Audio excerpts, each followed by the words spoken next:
अस्सलाम वालेकुम everyone, welcome back to my channel, welcome back to another vlog. कैसे हैं आप सब लोग? उम्मीद है आप सब ठीक ठाक होंगे, खैरियत से होंगे। मैं भी बिल्कुल ठीक ठाक। तो यहाँ पे मैं बना रही थी दाल, मूंग मसूर की दाल। और आपको पता है कि रोज़ रोज़ चिकन और गोश्त और इस तरह की चीज़ें खाने से जो है ना आपका जो है ना दिल भर जाता है।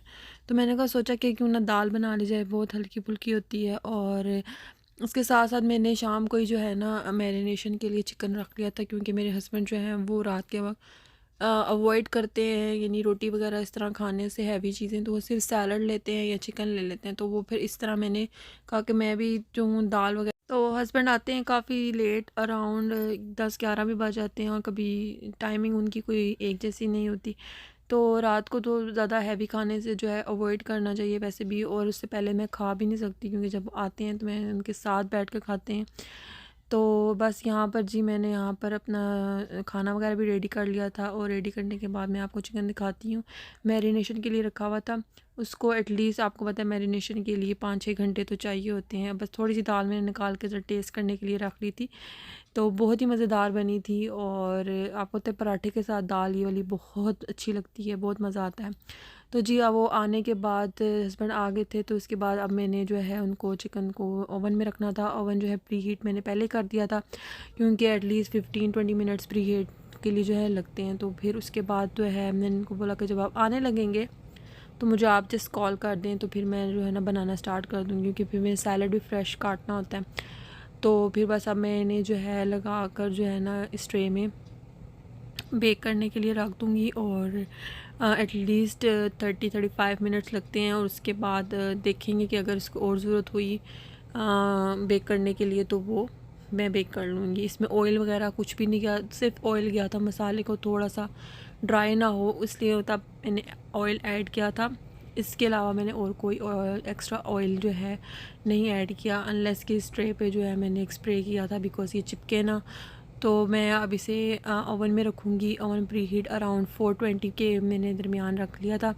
और वैसे तो मैं अगर बहुत ज़्यादा जल्दी हो तो एयर फ्राई में भी कर लेती हूँ, लेकिन एयर फ्राई में अक्सर जो है आजकल पता नहीं क्यों सही तरह से ऊपर से कुक हो जाता है, लेकिन अंदर से जल्दी जल्दी जब आप लेट हो रहे होते हैं, आपको पता है भूख भी लगी होती है, तो बस वो अनकुक कभी हो जाता है। तो इस वजह से मैंने कहा आज मैं ओवन में करती हूँ। तो ओवन जो है यहाँ पे हीटेड पहले से हो गया, और मैंने टाइम इसका सेट कर लिया था।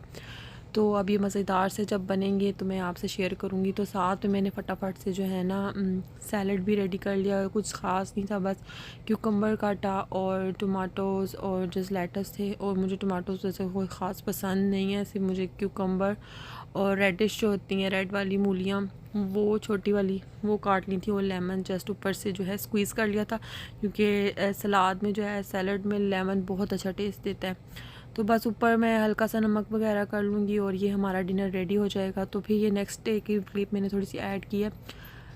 मैंने नाश्ता वगैरह कर लिया था सुबह हल्का फुल्का, और मैं जस्ट वेट कर थी कि मेरे हस्बैंड जल्दी आएंगे, क्योंकि हमारा नाश्ता और खाने के दरमियान ही होता है, कि उसके बाद मेरे हस्बैंड जो है जॉब पर चले जाते थे। तो आज मैंने सोचा कि आज कीमा आलू बना लेती हूँ, तो इसलिए मैंने ऑलरेडी चिकन वाला जो है मीट तो पहले ही जो है उसको निकाल कर रखा हुआ था। तो मैंने फटाफट से अपना किचन भी साफ़ कर लिया, आज माइक्रोवेव भी साफ़ किया, क्योंकि बहुत ज़्यादा अगर 2-3 दिन अगर आप ध्यान ना देना तो बहुत ही ज़्यादा स्मेल आने शुरू हो जाती है। और जो जो आप गर्म करते हैं ना अक्सर वो चीज़ें गिरती रहती हैं उसके ट्रे पे। तो आप चाहते हैं कि जी आपका माइक्रोवेव ज़्यादा अर्से तक चले, तो आप उसकी ज़रूर देखभाल किया करें, क्योंकि आप इसमें चीज़ें वगैरह गर्म करते हैं और स्मेल छोड़ते हैं, और कुछ ना कुछ वो साइडों पे लगता रहता है उससे। हालांकि हम उसके ऊपर कवर भी देते हैं, आपको पता है अक्सर घरों में, क्योंकि माइक्रोवेव है तो उसको बचाने की वजह से हम उसको कवर भी देते हैं जब हम चीज़ें हीट पे लगाते हैं गर्म करने के लिए। लेकिन फिर भी एक स्मेल आती है, तो इसलिए मैं थोड़ी देर इसको साफ़ करके ना खुला ऐसे छोड़ दूँगी। तो साथ ही जो है मैं रेडी कर लूँगी खाना, क्योंकि आज मुझे जल्दी जाना है कहीं बाहर, क्योंकि हस्बैंड ने जल्दी से मुझे कॉल की थी। फिर उन्होंने दोबारा मुझे कॉल की कि अभी रहने दो, मैं अभी एक दफ़े काम ख़त्म करके आऊँगा और फिर दोबारा चलेंगे शाम को। तो मैंने कहा अभी मेरे पास टाइम है, तो मैं फटाफट से जो है क्यों ना कुछ रेडी कर लूँ, क्योंकि अगर भूख वगैरह लगी हो तो फिर नहीं तो बाहर से खा लेंगे, नहीं तो फिर अगर घर में आना हुआ खाने के लिए तो घर में खा लेंगे। तो यहाँ पर जी मैं तैयार कर रही हूँ, और साथ साथ मैं आज के टॉपिक में भी आपसे बात करना चाह रही हूँ कि क्या वाकई हम आजकल एक दूसरे पे भरोसा कर सकते हैं? क्या हर कोई भरोसा करने के लायक है? मेरे दिमाग में अगर जब से ये सब चीज़ें शुरू हुई हैं, इवन कि आपकी रोज़मर्रा ज़िंदगी में भी आप अगर सोचें तो क्या आप वाक़ई हर एक पे भरोसा कर सकते हैं?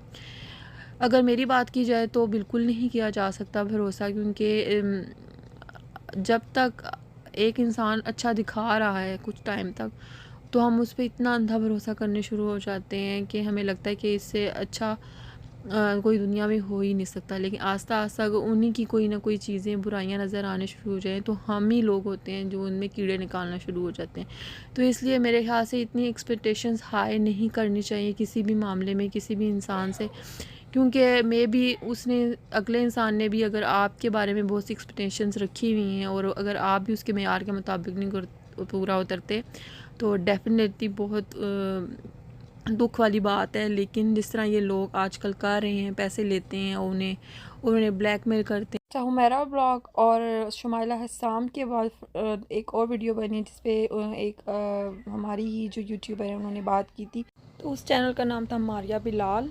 और जब ये मैंने सुना कि मारिया बिलाल, और तब मुझे लगा कि वाकई ऐसा हो सकता है, क्योंकि मारिया बिलाल वाला जो है चैनल बहुत अच्छे तरीके से ग्रो अप कर रहा है और अच्छी वीडियोस बना रहे हैं। लेकिन इस तरह भी कोई कर सकता है, वो भी कोई उसी चीज़ से गुज़रा हो, गुर्बत से, बुरे हालात से लड़ रहा हो, तो वो उसी तरीके से जो है रवैया अपना किसी दूसरे के साथ भी रखेगा। हालांकि जो चैनल मारिया बिलाल के पास जो चैनल गया था वो वाकई डिज़र्विंग था, और हमें नहीं पता होता कि एक इंसान अपनी कौन सी मजबूरियों की वजह से यूट्यूब पे आता है या कोई चैनल स्टार्ट करता है।